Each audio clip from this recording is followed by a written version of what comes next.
जब बेटी या बहन जवानी की उम्र में दाखिल हो जाए तो उसे सिर्फ पाबंदियों नहीं बल्कि मोहब्बत, एतमाद, रहनुमाई और हिफाजत की ज़रूरत होती है। वालिदैन और भाई अगर समझदारी से रहनुमाई करें तो यही तरबियत उसकी इज्जत, एतमाद और रोशन मुस्तकबल की बुनियाद बनती है। चंद अहम बातें जो एहतियात और जिम्मेदारी के तौर पर याद रखनी चाहें। तन्हा ज़्यादा रकम न दें। कम उम्री में पैसे की मुकम्मल आज़ादी बाज़ औक़ात गलत फैसलों का सबब बन सकती है। बेहतर है खर्च के साथ समझदारी और जिम्मेदारी भी सिखाई जाए। 2.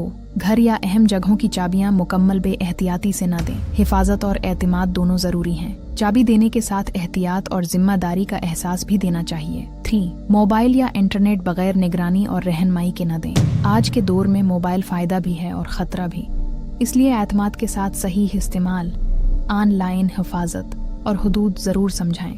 4. अकेले गैर ज़रूरी बाहर जाने की आज़ादी न दें। हिफाजत हर वालिदैन की पहली जिम्मेदारी है। बेहतर है कि महफूज माहौल, मुनासिब वक्त और काबिल एतमाद साथ का ख्याल रखा जाए। अजनबी या नामालूम लोगों से गैर ज़रूरी ताल्लुकात से बचाएं। हर मुस्कुराहट मुखल्लिस नहीं होती। बेटियों और बहनों को ये शूर देना ज़रूरी है कि हर शख्स पर फ़ौरन एतमाद न करें। 6. कीमती चीज़ें या जिम्मेदारियां अकेले न सौंपें। कम उम्री में जज्बात और तजुर्बा महदूद होता है, इसलिए रहनुमाई के साथ एतमाद देना ज़्यादा बेहतर होता है। किसी निजी या गैर महफूज जगह अकेले न भेजें। उनकी इज्जत, तहफ़्फ़ुज़ और सुकून हमेशा औलीन तरजीह होनी चाहिए।